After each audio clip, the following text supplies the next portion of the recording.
Hey everybody, welcome back to the channel. My name is Jason and the channel is the Everyday Card Collector, and I am here with my good friend Aaron from Value Vintage Cards. How are you, sir? Doing well. How are you this evening? Phenomenal. This is going to be fun. We are doing another episode 13, I believe, of Mount Rushmore. Topic is greatest right fielders.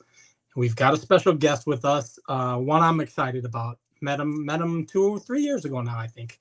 And he's just an awesome part of our community. But before we jump him on, I figured we'd go through the rules like we always do and let you just kind of hash it out. Yeah, so rules on the short. Basically, we will go around. We'll always let our guest start.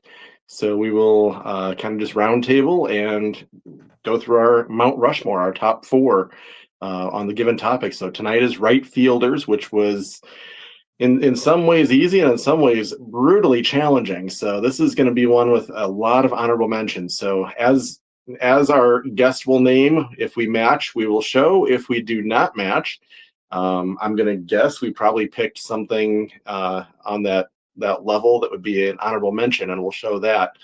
So we'll just go through until we have discovered everybody's entire list, and then if we have more honorable mentions, we'll just keep showing those too. So just a lot of fun hanging out, talking cards, talking baseball ideas. Perfect. That is perfect. Well, we won't put him back, keep him back there too long. So let's jump him in. Our guest for this episode is Rocket Rick J. How are you, my friend? Peace. Yes, sir. So we are excited to have you on. Like I was saying earlier, I think I met you 3 years ago at this point in time. One of the first people in the community I met, and I think it was at might have been the Chicago National prior to Cleveland, I think, if I remember properly. Does that sound right? Or was it? I mean, I think were you still deciding on whether or not you wanted to make videos? That's correct. Yes. Yeah. That's correct. That is correct. So, yeah, these were, I met a bunch of you before I even started. So that made it pretty easy. So, so this I think I technically did too. I'm sorry. Go ahead, Aaron. No, I said I think I technically did too, because I think I met Rick at Strongsville right before I started the channel. So that's correct. Actually, yeah. Well, yeah, you met Rick when I met you, I believe. Yeah. Yep. Yeah. So that's very cool. And now look at us, all of us knuckleheads on screen right now talking about baseball cards. Go figure that one out. Yeah. So, Rick, what did you think about the topic, right fielders? Did you find it difficult? No, I guess I didn't, because when you can throw out Mickey Mantle and Willie Mays and Barry Bonds, and just because they weren't right fielders, although he was certainly one of my favorites for all the years that he was in Pittsburgh. I love Bobby Bonilla, but he didn't make the cut. He's still getting a paycheck, I think, from the Mets, isn't he? Yeah. He's the only one of the players that I have that's still getting paid. Right, exactly right. Well, shoot, typically we let the guests start off. Rick, you don't have to go in order. If you numbered them, great. If not, you can just name your four, whatever you want to do, but we'll let you start off. Are we going to start with the four? Yes, we will start. Yeah, your four Mount Rushmore. It doesn't have to be in order. It can be in order, whatever you prefer. Okay. Well, I have two cards of my first player, so I'm going to show them in kind of reverse chronological order, if that's perfect. All right. Okay.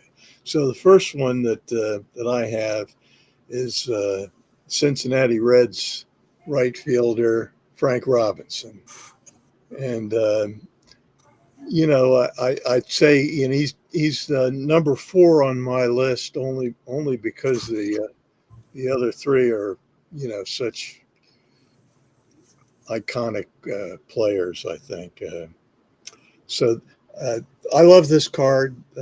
This is one of my favorite 59 cards, and that this set has a special place in my heart, because these are the cards that first introduced me to baseball cards, to baseball. I mean, I moved to suburban Philadelphia in 1958, and started first grade there, just across the. I mean, I literally could throw a rock into Philadelphia from where we lived, and that's where I got my first. That spring, I got my first baseball cards, and I got them. I found them. I mean, if somebody had left them at the backstop in the ball field that was right near our house, and there was nobody there, and a pack of cards was just leaning up against the backstop, and so the first card the one that I remember from the pack was Kurt Flood. Okay. So he's not on the list either because he didn't play right field, So that's from the '59 set, and the other one that I have is well, I consider to be the true rookie card of Frank Robinson, because it's the only card that I'm aware of that goes all the way back to 1956. He doesn't have a.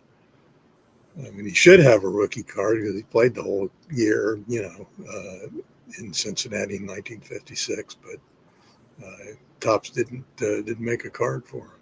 So anyway, this is the Cons Wiener, obviously. Yes. And I just I love this card. So, and I love Frank Robinson. I always said that the saddest day in baseball was December 31st, 1965, when the Reds gave up on Frank Robinson, and I still I just can't imagine why they did that. And just extremely, from a hobby standpoint, to this day, still very undervalued, in my opinion, for what he did. So, definitely worthy of anybody's Mount Rushmore, in my opinion. So my question to you, Aaron, is: do you have a match? Did he make your Mount Rushmore? Yes, and I think ranking. I don't know. I felt like 1 and 2 were somewhat easy. After that, it was tough, but 3 and 4, I think, are very, very similar statistically. But yeah, absolutely. I thought Frank was very worthy. I also pulled the Cons. I tried to do this a little bit different. I tried to pull all oversized stuff. So I thought it'd be kind of fun to just pull out some of the crazy different Cons.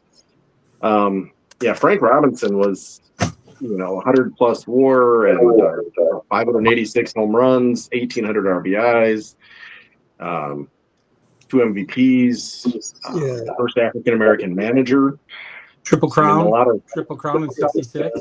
Yeah, that's a cool one too. A little postcard. Yeah. So that's rookie-ish, the Frankie, and this thing I picked up too, which is kind of a fun one. But I think if you go to like Wikipedia, you'll actually see that image. So I actually have wins on that. Cool. So not too sure why, but I think I bought one of them in a lot design and some duplicates, but who's going to turn that down? So yeah, phenomenal player. One of the things that I use to distinguish in this list that might come through over and over and over is I look at like OPS plus, because when you start comparing eras, I think I'm not always Mr. Statistics. Some of it's eye test, some of it's just kind of knowing the reputation. But I think when you can compare to who else was playing in that era, and his was 154, right?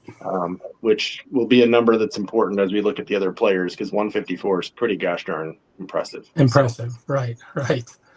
Yeah. So from a numbers standpoint, he got all the numbers you'd ever want to have. Right, exactly right. Now, did you rank him Aaron, now I know Rick said that was his 4 on his list. Was he your 4? Or did you not rank them? I usually don't. I mean, like I said, I think 1 and 2 were, without question. So 3 and 4 in different ways are very, very similar. So call it a tie for 3rd, tie for 4th. Doesn't really matter. But he's definitely a strong candidate and well-deserving. Perfect. So, all right. So you guys are a match. I was hemming and hawing over my 4th position. I ended up going with Frank Robinson as well. So there's the 75 tops. He is my 4th position.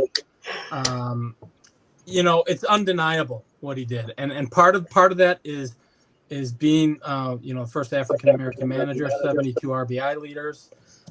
Rick, wonderful, smart minds think alike. Yeah, absolutely my favorite 59 in the set. So here's 65, and I even grabbed a little oversized because sometimes I know I've shown these 1,000 times, but I forget about them when I'm doing these. So there's this 64 Aurora vision. right. Yeah. Cool. But yeah, I think the numbers are there. I think what he meant to baseball is there. What I found in doing this particular exercise for right fielders, there are many, many players who played multiple positions, and part of that was right field. And I'm assuming that even stands for one of the guys who might be most people's number 1 or 2. But at the end of the day, in my head, when I thought of the player, I wanted to think of right field. And when I go through my honorable mentions, we'll see some players. I don't know that you necessarily think of them playing right field right out the bat, and that's why they made honorable mention, and we can kind of get into that a little bit. Yeah. I will say that who just fell off the list was predominantly a right fielder, and I was really hemming and hawing. But I'm right on line with Rick. He was my 4 as well. So we got a match. So we're all down to 3 now. So. Yeah. Okay. All right, Aaron. Well, you get to go with numbers. We'll kind of round robin, right? So you can go and make the next pick, and Rick and I will see if we match. Okay. Well, can I go out of order and see if I can get one off the board that I think will match to keep some drama at Whatever the end you want to do. There's no rules here. Yeah. Well, I'll go with the one that I would say is a lock for 1 for me. And if it's not for anyone else, I will debate you and argue you. So I'll pull Babe Ruth off the board. For me, he is a very, very obvious one. So I pulled the Quaker. I tried, like I said, I stuck oversized. So I have the fun little variety. The Butterfinger. Let me see if I can pull some of these out of here without. I love that set. Yeah, absolutely. M101-7, so Sporting News. Yeah, I have several others, but I'll end it with Sinella. Beautiful. What is the one that you got at Strongsville last year with the phenomenal back? Was that the 101? No, actually, I did pull that too. Yeah, that's beautiful. So it's post-playing days. It's 1947. It's a DuPont Cavalcade. But yeah, the back of it, really, I guess if we wanted to go through stats, I could just read off that. Right. It really is just amazing. Consecutive years, 50 or more homers, most times, literally all of that is just records. So Ruth is so ridiculously different and ahead. When you look at his statistics, just to hit real quick, obviously his career WAR. So Frank Robinson was like 110. Babe Ruth is 182.6. Right. Obviously 714, 2,200 RBIs. So he's always going to be up on that list forever. But RBI seasons, home runs, led the league with 11, then led the league with 21, then led the league with 54, then 59 consecutive seasons. Just insane how much he changed the game. But from individual seasons to everything else. But his career OPS plus, I think Robinson is 154, which is phenomenal, insane. Ruth is 206. Right. Isn't that nuts? It's just insane. So far ahead of everyone. So, yeah, phenomenal. Gee, why did I know that would be your number one? I'm shocked by that. All right, well then I'm up next. I will say Don't forget this though. He also won 94 games as a pitcher. Right. Yes. Right. That's correct. So again, when you talk about this position, Rick, there are plenty of players who played multiple positions besides right field that could very well be on this list. The number one player being on there, right? So basically the guy started off as a pitcher, crushed that, and said, now I want to hit. Decides to go hit, becomes the greatest hitter in the world, and then sits out in right field. I don't know that his glove was exceptional, but he's No, they did say about him. So you want to know if it's really Babe Ruth out there. Hit him a fungo, and if he catches it, it's not him. Right. That's hilarious. He's got a pretty good arm though. Yes, correct. Yeah, that you would expect out there, yeah, for sure. Well, my match, and I typically rank, Aaron, and I almost didn't rank this because I was really struggling with 4 and 5. And when we get to honorable mentions, we'll talk about that. My number one was clearly, as well, Babe Ruth. I just don't know how he can't be, right? You just rattled off all the stats. I'm not going to get into the stats crazy. I have 2 non-playing days cards of his. I don't even know what set this is from. I did know when I looked it up and did a video on it, but I forgot. I got this at a garage sale for $1. So it's like the all gold card. I've got the Ty Cobb and the Babe Ruth. It was literally $1. So actually, I think our buddy Warren D in the CLE knows the set pretty well. And then what I consider the gem of my collection, the card that I'm most excited about to own and happy to own, was a Playing Days Babe Ruth, and it's my 29 cash-in. And for those who don't know, I won't go into the full story. My friend Aaron in the middle here had a lot to do with me being able to acquire this card. So it's very, very special to me, probably my favorite card in my collection. So 29 cash-in. I love the set. Absolutely love the cash-in set. So yeah, I won't get into details. Like I said, I mean, his numbers are insane. You kind of rattled some of them off, Aaron, but it would be foolish not to put him at 1. And it's almost as insane, I'm assuming, we don't know, when you get to number 2. This is the reason why Frank Robinson falls down to 3 or 4, right? Because 1 and 2 are insane. 3 and 4 are kind of interchangeable, I think. Now, we might be different, but that's kind of where I'm leaning. If we agree on who's even on the list.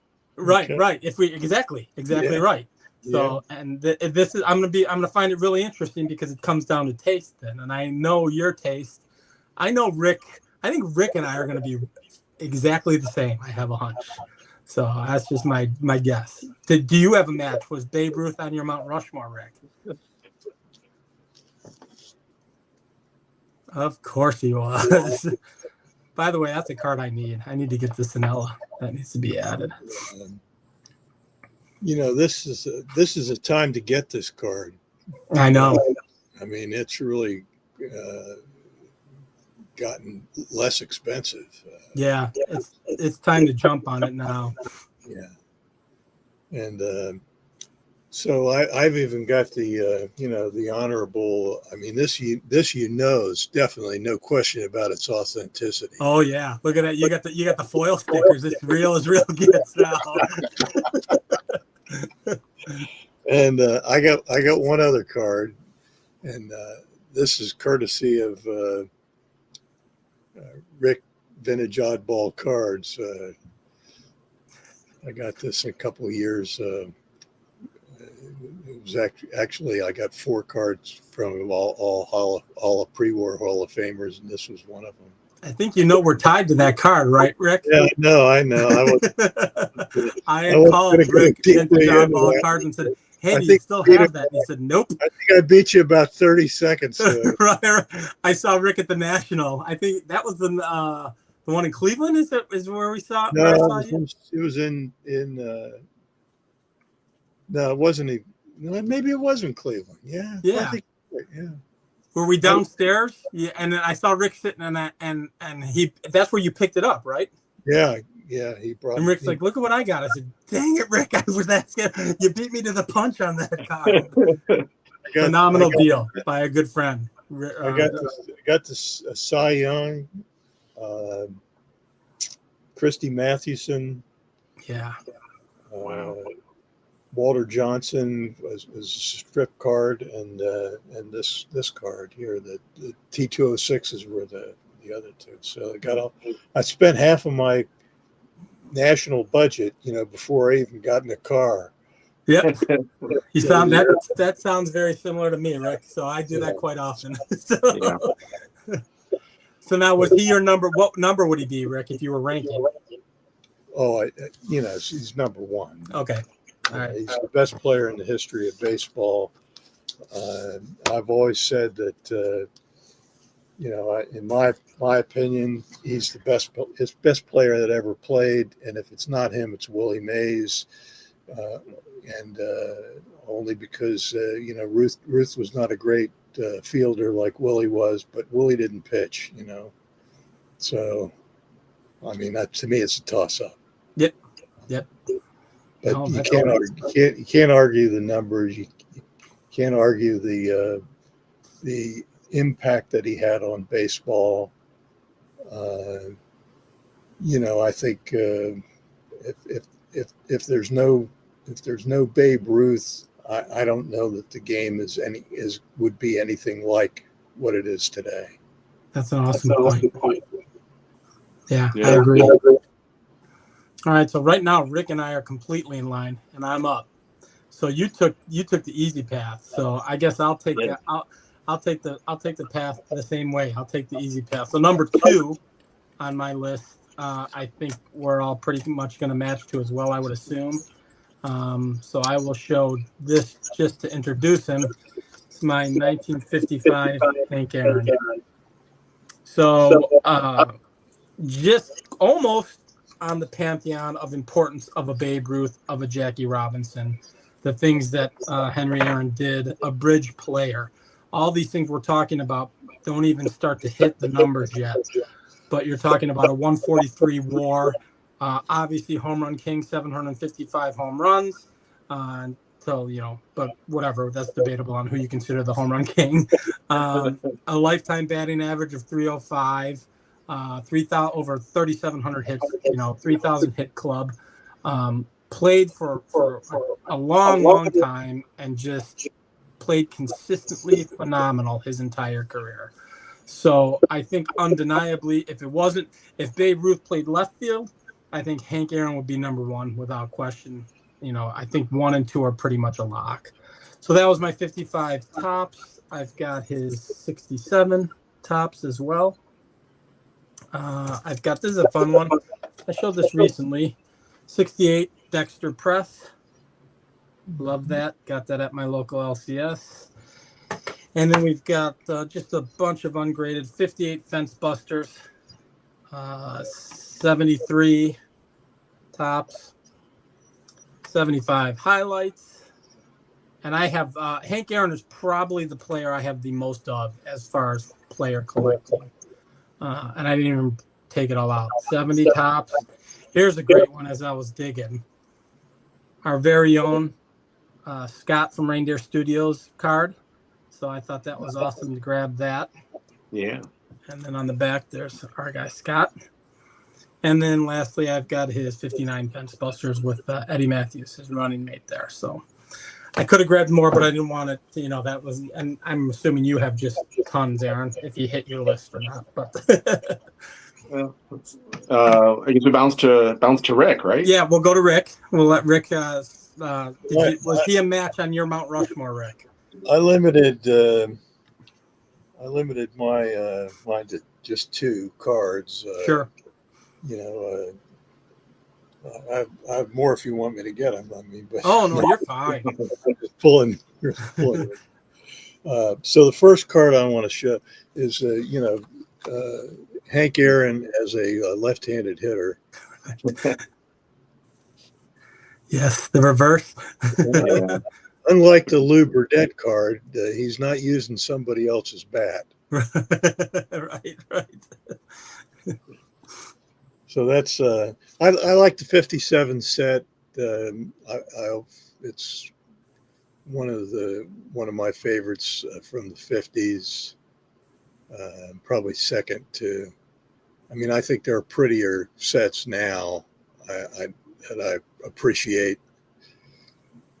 maybe more than the 57 set. But at one time, if you'd asked me what my favorite set from the 50s was, sentimental 59, but just for sheer good looks, I like this 57 set. Yeah, it's the quintessential baseball card, in my opinion, the set.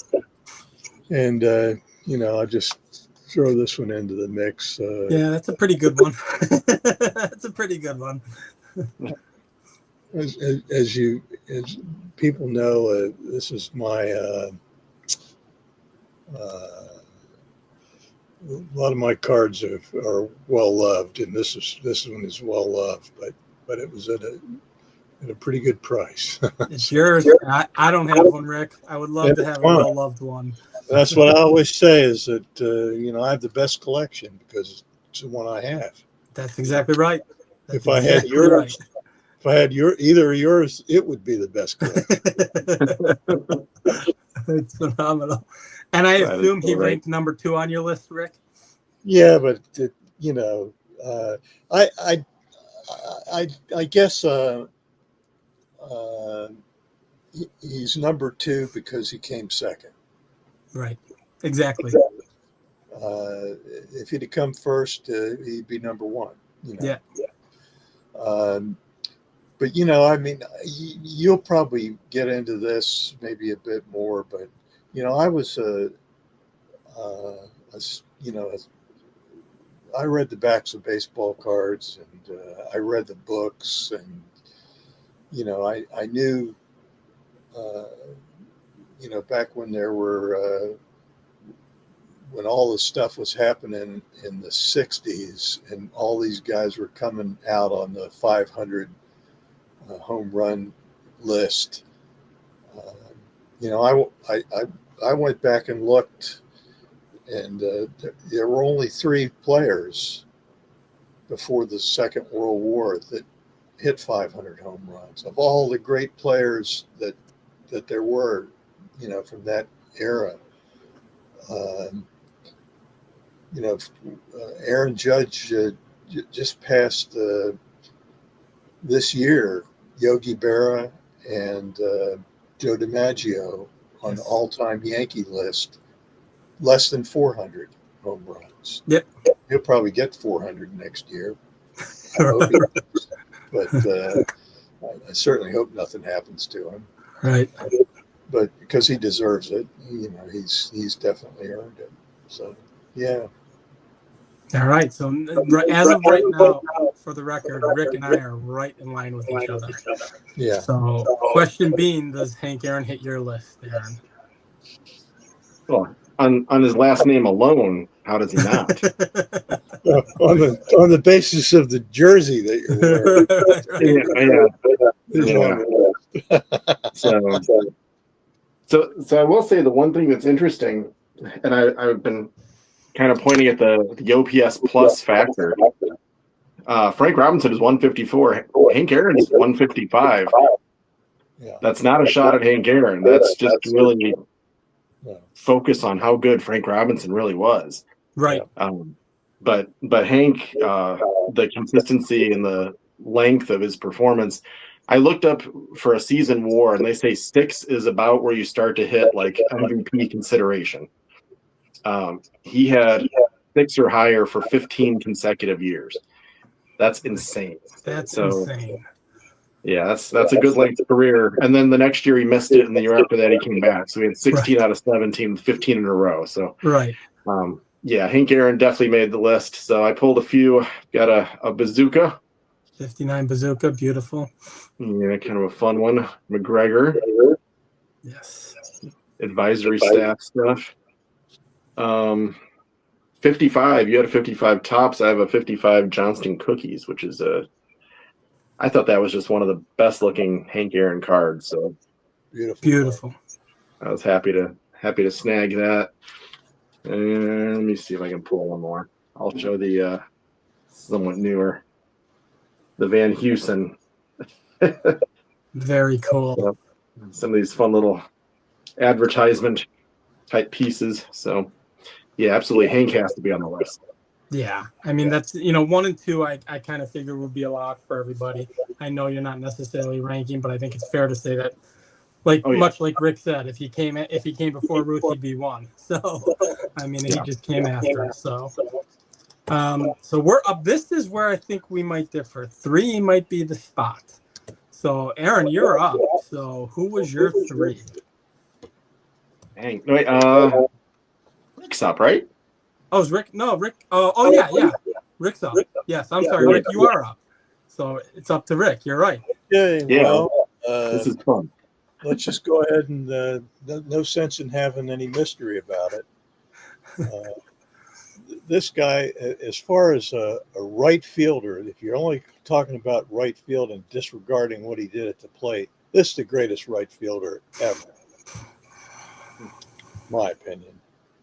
I mean, he did stuff. He was a guy that would charge a line drive that he knew he wasn't going to catch and throw the guy out of first base. Yes.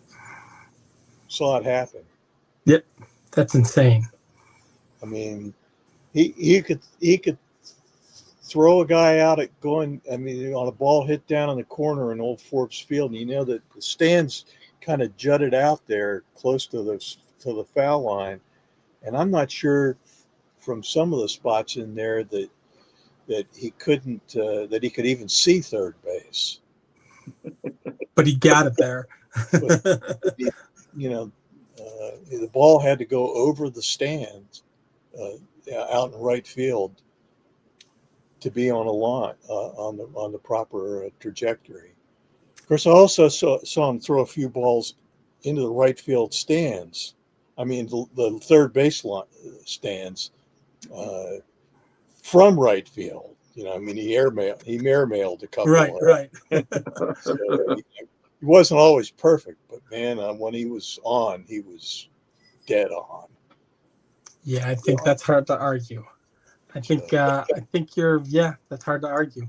So anyway, that's my any needless to say, he could also hit. Yes.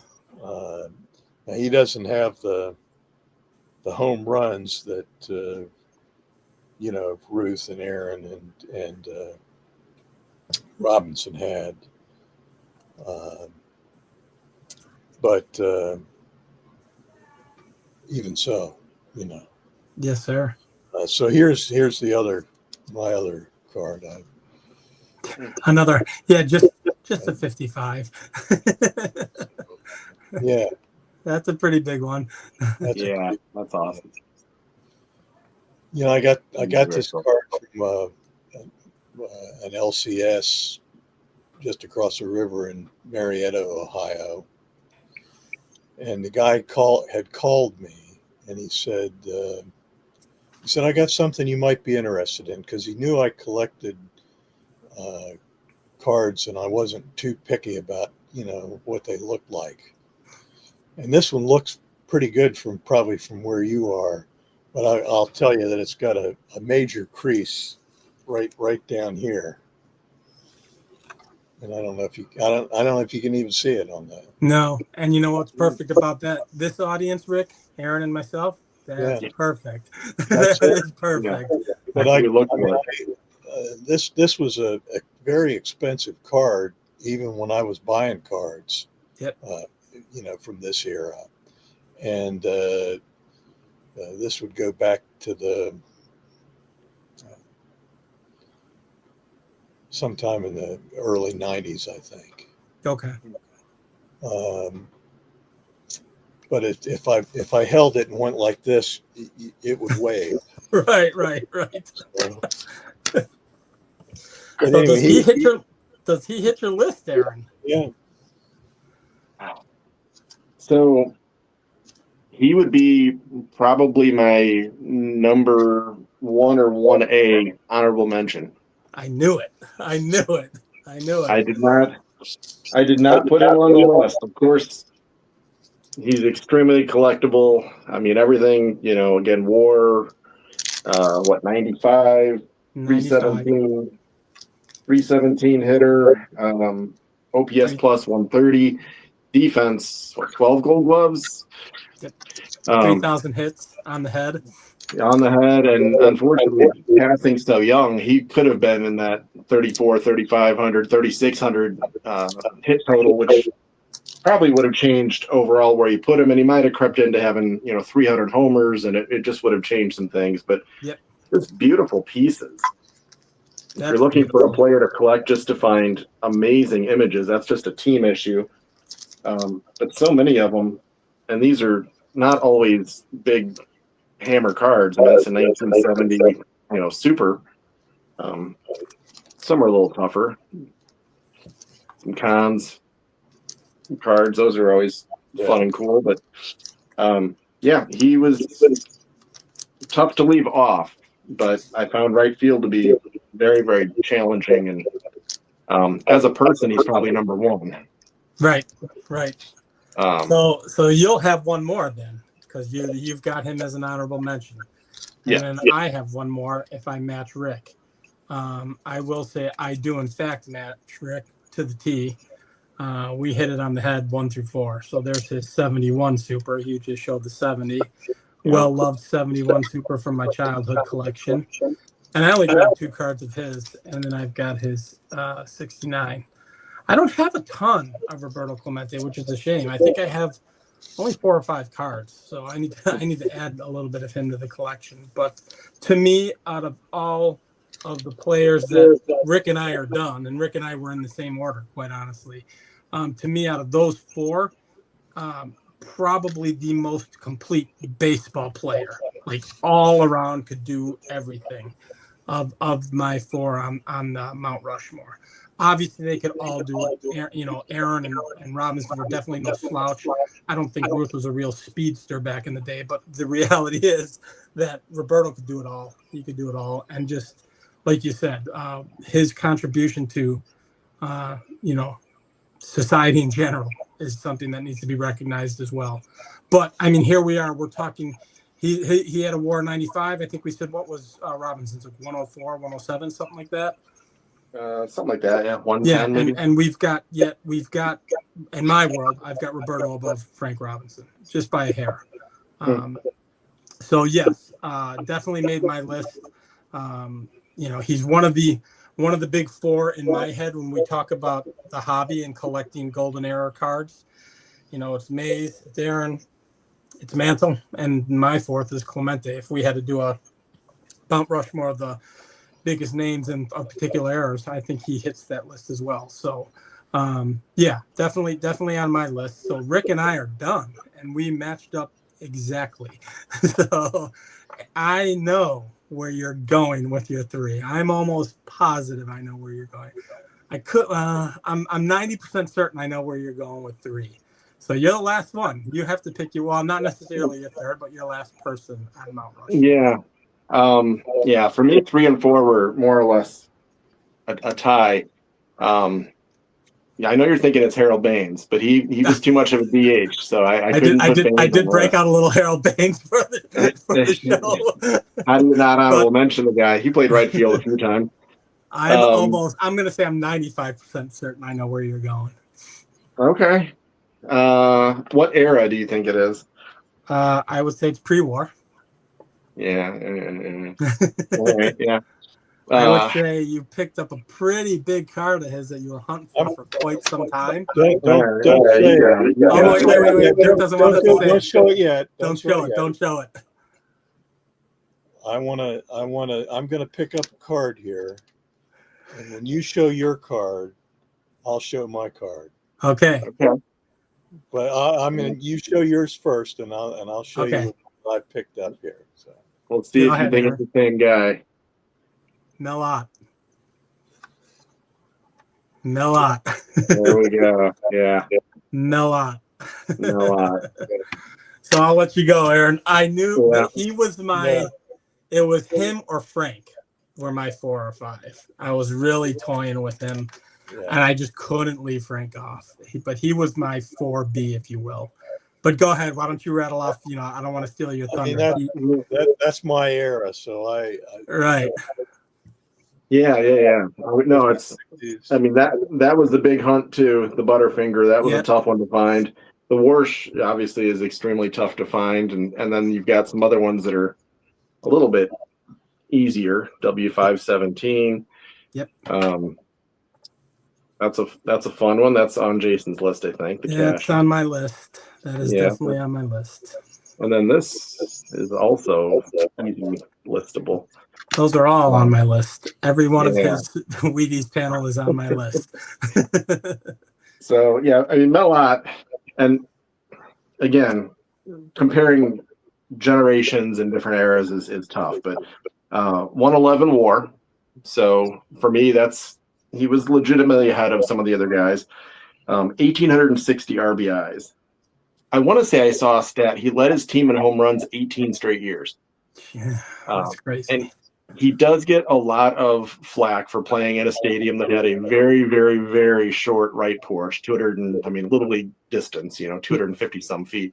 Right. But there's also a lot of evidence that the National League ball back in the day was a little bit softer, a little bit more roughed up than the NL ball. So the American League guys were hitting the big home runs. The National Leaguers didn't quite have that same experience, but he led the league how many times in home runs? 1, 2, 3, 4, 5, 6.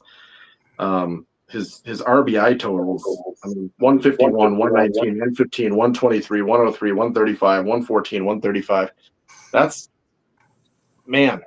So you put that guy in there, he's going to hit 300 for you. He's going to give you this crazy leg kick. I was just watching a video like dissecting his insane swing, and they're saying like how it was, it never worked today, and then they get to the one point where the pitch is finally released, and like maybe it would. I'm sure the hitting coaches would have some talks with them, but when it came down to actual, all right, it's time to hit, he was in a good position, and he was a pretty legit hitter. So it's amazing to me. You're talking about obviously his leg kick there, and that was definitely unique. But it's amazing to me how many. You look at a good hitter, and no matter where they start from, they all finish in the same spot. Right. Yeah. Or close to it. Yeah. I mean, it's really it's uncanny, especially the hands. Yep. Especially the hands. Yeah. I mean, you got Yaz starting way up here, and right. But man, somehow or another, when that ball gets into the slot and the pitcher's release, those hands go right to the. Right to the. Yeah. It's crazy. Yeah. Well, I will tell you to round robin it a little bit. We kind of gave it away already. I had him as my 4B. Now, you know this, Aaron, but a lot of people don't. I don't own any playing days of Melot. So I have about 7 of his cards on my list.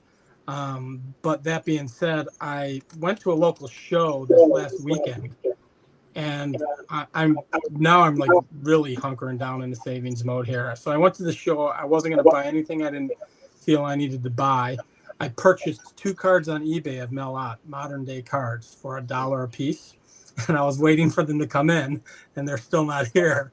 That being said, at this show, a dealer friend of mine had 2 cool sets, and I grabbed a bunch of stuff. So the first one was the Baseball Immortals set from 1980. So I grabbed the Melot from that. And this one I wasn't real familiar with, and I grabbed 4 or 5. Actually, my next video is going to be on the remaining cards that I picked up from him.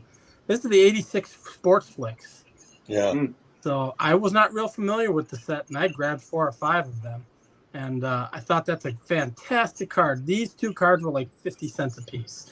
So, I got to get Melot for the video. Obviously, my laundry list of cards that I want from him. Phenomenal player. You just rattled off the stats. That era is, to me, he's one of the best players of that era to collect, in my opinion. So, and I'm going to kind of focus on him in 2026 as one of my guys, as well as a few others from that era. But yes, he was my 4B, if you will. So obviously Rick showed his 41 play ball, so he's your honorable mention, I have to believe. Yeah, 40. Or 40, I'm sorry, you showed 40, that's right. So yeah, so just barely playing days.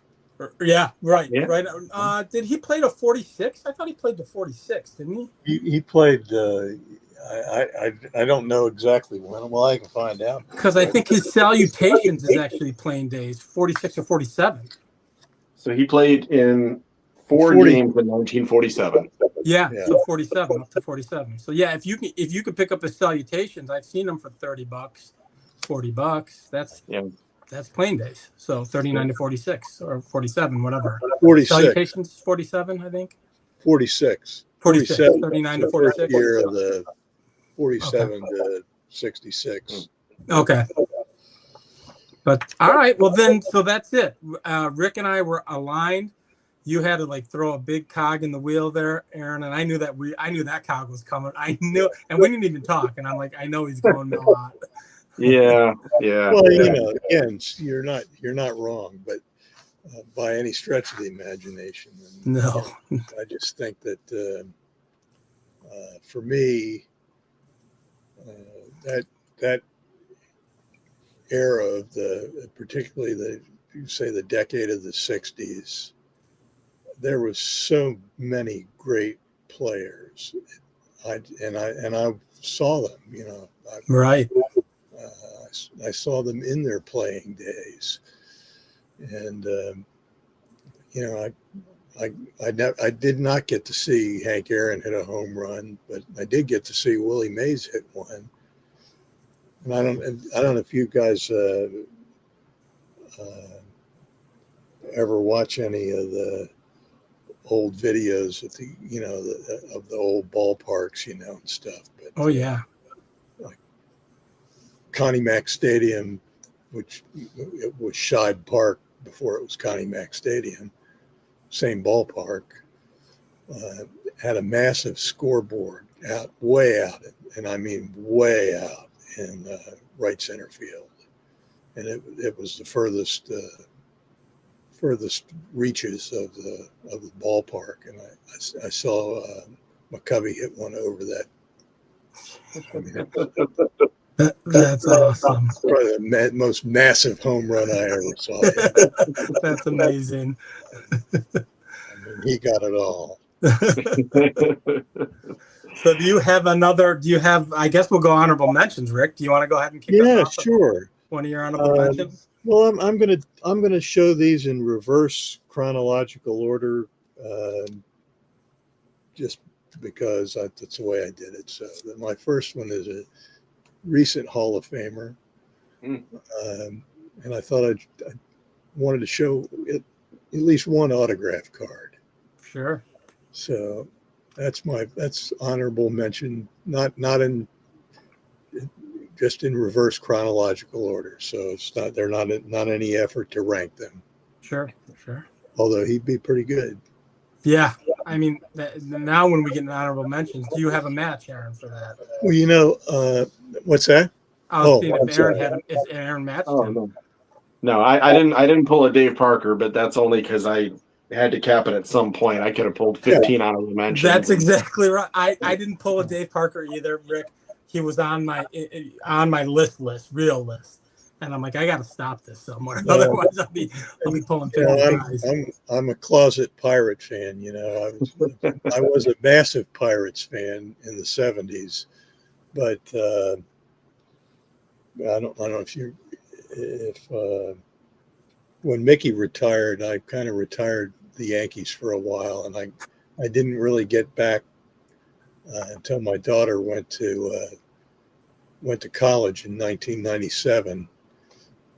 Well, she started in 1997, but the 1998 baseball season, or 7 baseball season, was just winding up, and you know what happened there. But the next 3 years, you know, she was right in the wheelhouse there in the Bronx, Right. Fordham University. So, that's fantastic. Rekindled my enthusiasm for the Yankees then.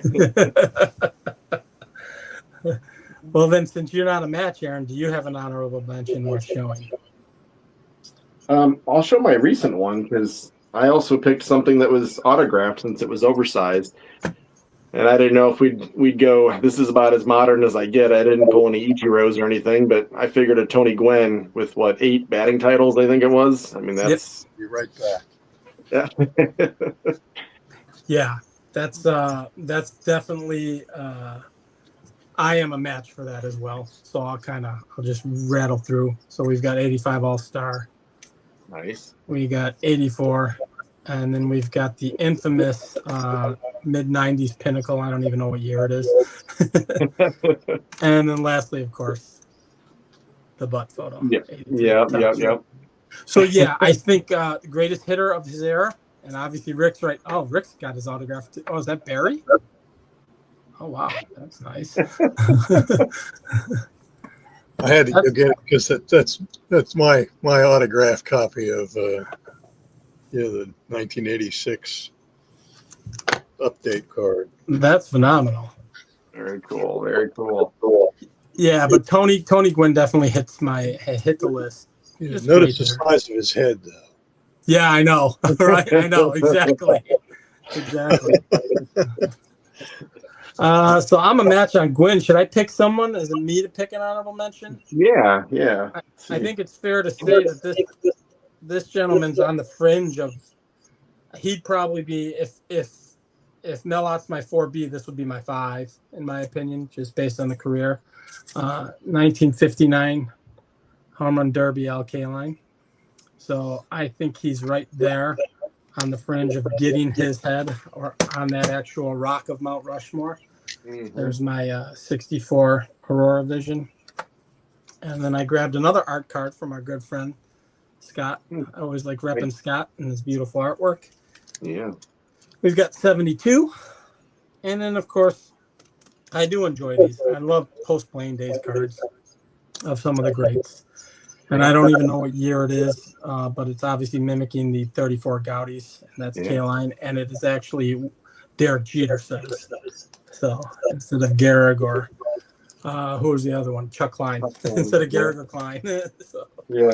But I think if you look at his numbers, and the longevity, I think all of it withstands the test of time, even to this day. And again, I didn't write down his numbers. I don't for honorable mentions. But I think he's right on the edge of that top 4. He's 4B, 5, wherever you want to put him. So, do you guys agree, Rick? Did you have him as an honorable mention? Look at Rick breaking out all the rookie cards. Wow, Yeah, that's phenomenal. Yeah, if you're only going to pick one, right? Exactly. We'll pick a good one, right? I don't have any of them, Rick. So, that's a beautiful card. That's great stuff. And honestly, in a weird way, yes, I think he is the closest comp for a career to Clemente. If you look at their WAR, if you look at their I mean the WARs, the OPS plus, 12 Gold Gloves to 10 Gold Gloves. I mean, Clemente obviously could have accumulated some more and then maybe surpassed him in some counting stats. But I think K-Line added a little bit of power and a little bit of plate discipline. Clemente added some batting average and probably even a little better defense, which is saying a lot because you got to remember Forbes Field. It was a long way to left center field. Right. Yeah, long way. I think that's an awesome point, Rick. And then also to what you were saying, Aaron, I noticed that, and I'm not a stats guy, but when I dug in, I'm like, wow, he is really, and that was part of my whole struggle because I had Clemente at 3, but he was just such a complete baseball player. Like it was hard for me, but yeah. And that my struggle with leaving Melot off with a 111 WAR and all the things that he did. But both great points by both of you guys. So, all right, Rick, you're up. You got any more honorable mentions? I do. I've got several. Here's the next Awesome. one. This is my only non-Hall of Famer. Yeah, should be though. I think. Yeah. I mentioned this in a recent video because I just did my 1962 top set. I as a 9-year-old, I paid 25 cents for this card. That's insane. And that's the one to have of him too. I don't have it. You have it, don't you, Aaron? You have the 62 Maris. Yeah, I do not. So, Beautiful card. I mean, I know Stu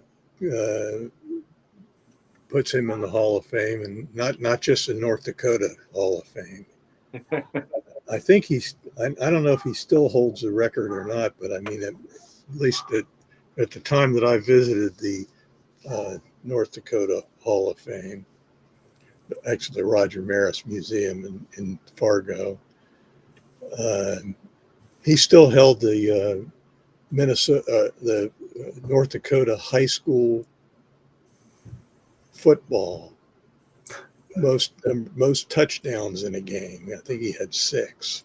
I mean, he was really a great athlete. Yeah, and, that's phenomenal.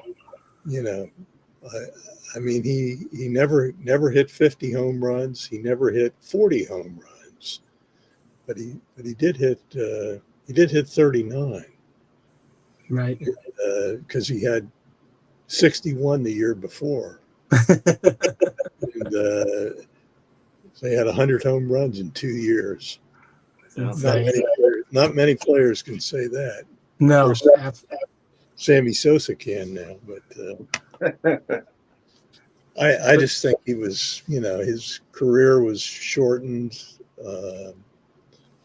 and the last few years, were not as great. But he played in 6 World Series. That's got to stand for something, right? I mean, they got there. Now I know it's a team game, but he was in 6 of them, so that means something. And he was a key part of that '68 team. Yep. So my question is, Aaron, did you have him as an honorable mention? I didn't pull Maris. Could have definitely. I actually have him sitting there as a possibility, but I once I got to like 10 or 12, I'm like, all right, I gotta draw a line somewhere. I did the same thing. Rick is picking the obscure guys that I'm like, we're on. Like, if I could list 30 guys, I would have had them all laid out here. Both of them would have been there. So, So then, who did honorable mention of honorable mentions? Right. So then, who's your next honorable or a honorable mention then, Aaron? Well, let me see. I'll pull this guy. I think he's got some great cards. A lot of players doesn't get enough love. Paul Wainer. Sir. So Paul Wainer's really, and maybe that's one that's on my list. Has or needs to have. National Hall of Famers on my list. These are actually this, and he has an exhibit that looks exactly the same, basically with that intense camera. But I just think that's such a great image. That is such a classic. That's his W517, right? Yeah. I just think that image is phenomenal. So Paul Wainer, 3,000 hits, and when you look through his statistics, his 200 hit seasons and doubles and RBIs. I mean, he was a monster. Yes, sir. So he was phenomenal. So without getting deep into the stats, a little bit lower WAR, a little bit lower whatever, and he was in an era with high averages. So skew it as you will, but phenomenal career. Yeah, he was one of mine, and this is what I had for him, but definitely one of mine. Look at that. And I know you've got the card, Aaron. We could have tripled up right there. Yeah. I didn't pull that one, but good stuff. I guess I'm up, and so I want to be selective on who I'm choosing here.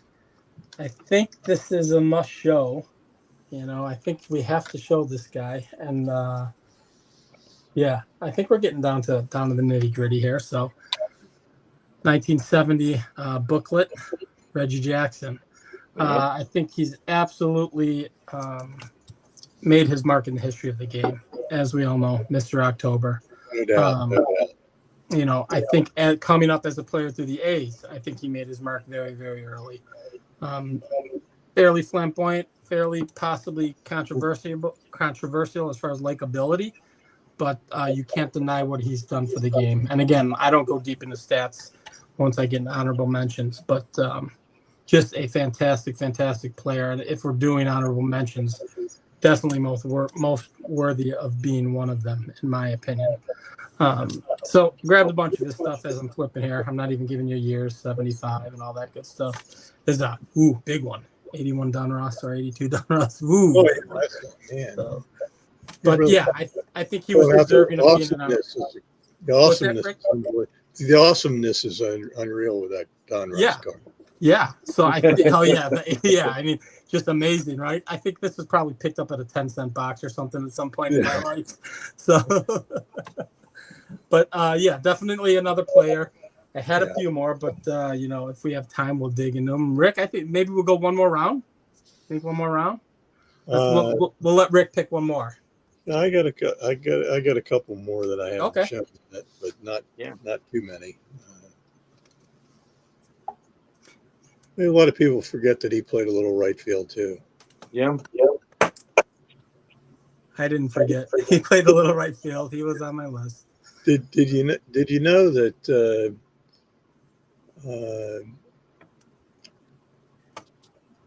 one of his last hits, it might have been his last hit, as a matter of fact, he hit right by Pete Rose.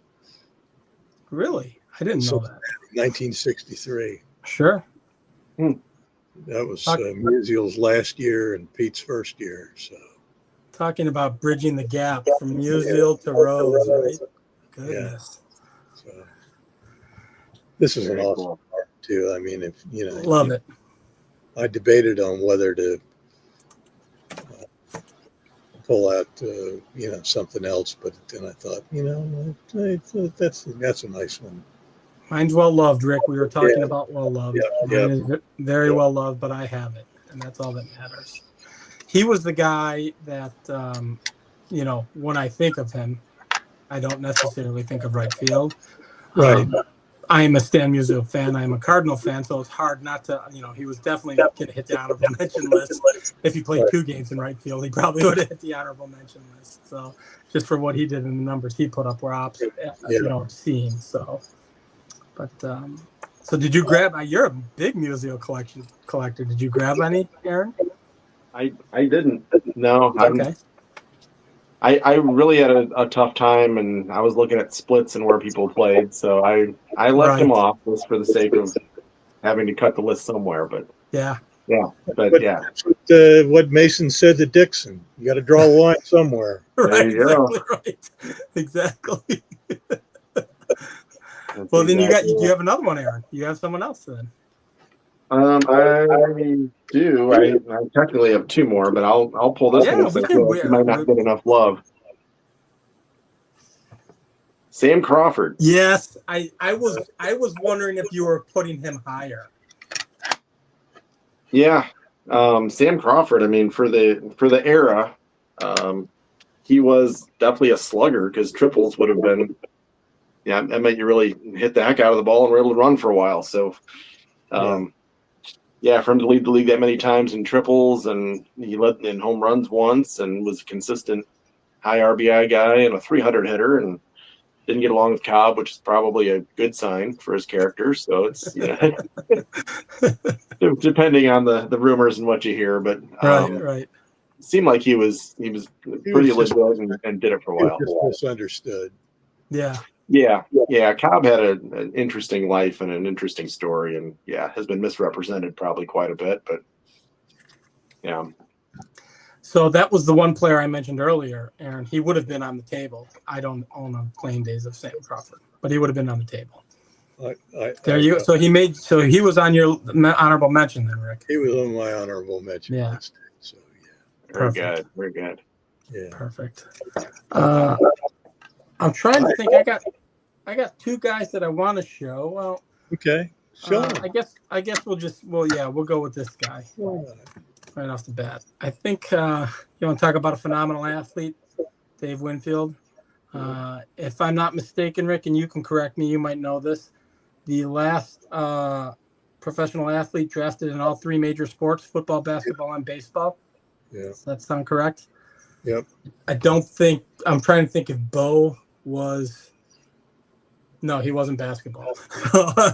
So no. So yeah. So he'd be the only guy athletically that I think might hit that mark. But again, could have been if he didn't. I mean, I know he played basketball at some point. I don't know where he played at Auburn though. But again, everybody knows Hall of Famer. Like I said, all my guys are Hall of Famers, and just a very, very more than solid player, more than efficient player. He gets some bonus points for me because he was involved in the big fight with Minnesota and Ohio State. Oh, was he really? Yeah. I didn't know that. Yeah. Oh, that's phenomenal. So yeah, he hit my list. There's a few more, but I think I'm only going to show one more. But we'll let Rick rattle off one of his. Okay. Well, this is not his best card, but it's his only playing days card that I own, and that's our friend Kai Kyler. Mm-hmm. Yep. And I always thought it was Kiki Kyler, but it's not. No, it's Kai. Because it rhymes with the first syllable of his last name. Right. Yeah. The 2 theories I've heard is either they said he was so fast that other players would be calling for him to catch it, so you'd hear people saying Kai to let him know to get it, or the slightly less wonderful version is that he did have a stutter. Okay. And so people were somewhat mocking of him because when he would say his last name, they'd say, "Oh, you're Kyler." Oh, I had not heard that story. Yeah, which to me, I hope it's because the other players were calling for him and not because people were rude. Right. So, well, they don't have a lot of impromptu Mensa meetings in the locker room, I think. Right. Probably not that. This is true. This is true. Did you pull any, Kyler? I didn't. I absolutely have started to like him more and more and more. So I've been collecting a few more of his pieces. Yeah, he's on that list of affordable Hall of Famers for that era. So you can find some affordable cards, and he's high on my list. Like may have before the end of the year some playing days. I do not have any playing days, but there's a couple I'm targeting, and they're not terribly expensive. So definitely on my list. But all right, Aaron, did you say you had one more? 2 more? No, I don't have any other unique players. I pulled some Reggies and I pulled some Winfields and stuff, but I'm out of unique players. All right, the last guy, then I'll show my last guy, and he is modern in our world at least, but I think deserving of being on the list, and that is Ichiro. So this is his 2001 rookie card. This is the home team advantage version of his rookie card. And then I've got a lot of his post-playing days cards because they're still producing them now, and just beautiful cards. There's his 3,000 hit. And this is a red Stadium Club. And I have more of his playing day stuff. I just didn't break up sets. I keep his rookie card out separately, so it was easy for me to grab. But I think we all know what a fantastic hitter he was. He also had a cannon for an arm. And the minute he came into the major leagues, just carried over from Japan and just killed it. And I think he's deserving of being an honorable mention. Probably the most recent player. Matter of fact, he is the most modern player that I picked. The other player I was thinking about, since we might as well talk about it, Mookie Betts might be climbing that list pretty quickly. I know it's, again, you're kind of falling into that. What do you consider him? What position do you consider him at? But he was in my head as well when I was looking at numbers and looking at stats. Well, there's another guy we haven't mentioned him in this context yet, but maybe Aaron Judge is a right fielder now. Right. So. Yeah. I mean, well, that's the whole thing, and that's why I got a kick out of Rick you grabbing the Musial, because I'm like, all right, I wasn't the only one thinking that. So like, it was out there in my head a little bit. Yeah. Do you have anybody else, Rick? Cardinals had a pretty good first baseman, back in the days when Stan was playing. Was it Mize, right? Johnny Mize. Yeah. Yeah. So I mean, yeah, and he could swing the lumber too. So Absolutely. Yeah. Did you have anyone else, Rick? Nope. I didn't pull any modern cards. Obviously there's plenty of guys that that you would think of, and when you think about you mentioned Reggie Jackson. Obviously, he's an obvious one, and he had a very strong arm. Yep. Mm-hmm. Absolutely. A lot of people don't remember that Jose Canseco played some right field too. Oh, did he really? Yeah. See, in my head, I don't like. I don't even picture that. Speaking of heads. Right, good point. Excellent point. Growing at a rapid rate. He did have a homer bounce off his head. Off his head, that's right. Yeah. Wasn't he playing center then? He was playing center at the time. I think he was right. He was mostly right field, wasn't he? Right field and DH. Yeah, that's what I think of him. Yeah. No, when it went off his head, I thought he was in center when it went off his head for the home run. I could be wrong. I don't know. I do remember that though. I put money on right, but I'm not sure. Yeah. Right. Yeah, that's the way I bet too, but I can't say for sure. So that's phenomenal. My age is a tricky thing. Oh, I think we did pretty good, guys. Almost. We have yet to exact match. I think, Aaron. Is that fair to say in the 13 episodes with a guest? It might be possible. I'm trying to think if we have. I don't think we. I'll have to go back and look. I don't think we have though. I think this might have been close. White Sox. Yeah, I don't know. Yeah, I think we've done 3 out of 4, but I don't know if we've ever gotten all 4. Well, White Sox, it was just you and I, wasn't it? We didn't have a guest at the time, so true. Yeah. Smaller sample size. That's true. Yeah. Right. I had a blast hanging out with you, Rick. I appreciate you jumping on with us, my friend. Thank you for inviting me. Oh, absolutely. We'll definitely have to do something again in the future. So, well, shoot, guys, I think that was pretty well covered. I think we hit all of the major right fielders throughout history, and I think we did pretty well. So I think we'll close it out here. We certainly had a lot more in common than we had different. That's exactly right. That's exactly right. Yeah. All right, well, listen. I hope you guys enjoyed this. I am having a blast. I'm sure, Aaron, you're having a blast doing these Mount Rushmores and having great guests like Rick. So more to come down the road here. We're getting pretty steady and pretty responsible with churning stuff out on time. So that's a good thing. But yeah, that'll do it for tonight, guys. I hope you enjoyed this. If you did, feel free to like and subscribe to all of the channels that you're seeing here, and we will catch you on the next video. Thanks for jumping on, everybody. Bye-bye.